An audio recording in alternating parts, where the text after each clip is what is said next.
Hello, this is Daffard here. Another episode of the Daffard Chronicles, and I was just visiting an American, what would you call it? An American version of China. The Hong Kong buffet. It's an interesting phenomenon that exists a lot of different places. It kind of makes me wonder if other countries import their own citizens to China to make like American or English or ice cream restaurants in China. I doubt it, probably not. But I was thinking, after the meal, they always give you these nice little cracker things that are not really like crackers. They're like some type of edible material. Stuffed inside, we'll find a piece of paper, and the paper supposedly contains your fortune. Now, there's a bunch of different versions of this, because you can play different games that are slightly inappropriate. We won't talk about them here, because I'm sure you already know about them. But who gave the Chinese the right to tell me my fortune? And who gave them the right to stuff it inside a cookie? Yeah, cookie. I like that, cookie. I don't think it's quite appropriate. So I am going to start writing my own Chinese fortunes and try to sell it to the Chinese people. I'm going to call them American fortunes. What do they call them? Chinese cookies? I'm going to call it Chinese pizza. No, I'm sorry. Pizza cookies. No, pizza fortunes. Fortune cookies. Fortune pizzas. Oh dear. And they will be phenomenal, and people will eat them, and they will find their fortune. Now, the funny thing is, this happened to me.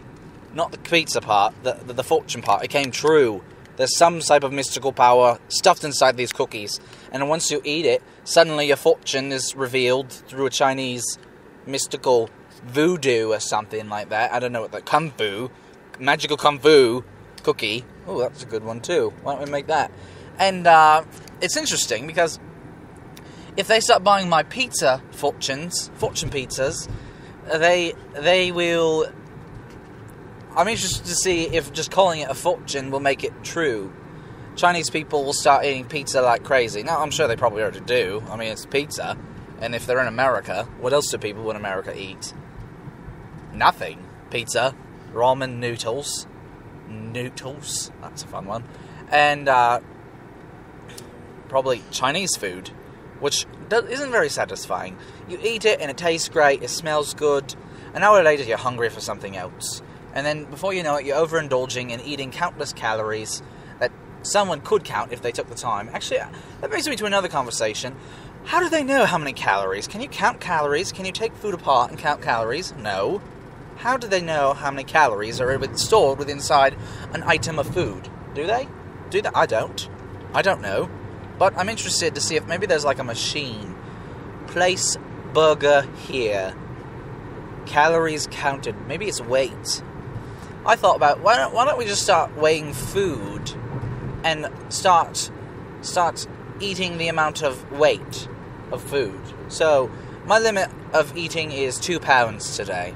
2 pounds is a lot of food, kind of. I mean, you could eat a lot of Twinkies.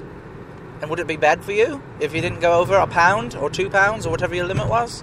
Probably be very bad for you. So, we're going to try that, because it's probably a good idea, and people will do it. I mean, people listen to nonsense, and I've got plenty to go around. Anyways, Chinese fortunes. I think I'm going to rewrite my own and call them Daffard fortunes, stored inside a pizza. Talking about sugary calories, I could store them inside of ho-hos and ding-dongs, and burgers. I'll put them inside of buns. Fortunes everywhere. Fortunes galore. And we'll call them Daffard. Daffard is now reading your food and predicting your fortune. And you are somehow magically successful. I brought you success. Congratulations, eat my food. I don't actually have any food yet, but I'm going to go to some people and propose my idea. Fortune food. Fortune foods with Daffard. Sounds like a TV show. Maybe. Maybe I'll start a second one. Can't BBC pick that one up also? Maybe the Food Network. BBC food. Yeah. Fortune time. It'll be a great time, and I hope you enjoy it. And this is pretty much all I had to say on this episode of the Daffard Chronicles. And I hope you catch me next time. Toodaloo!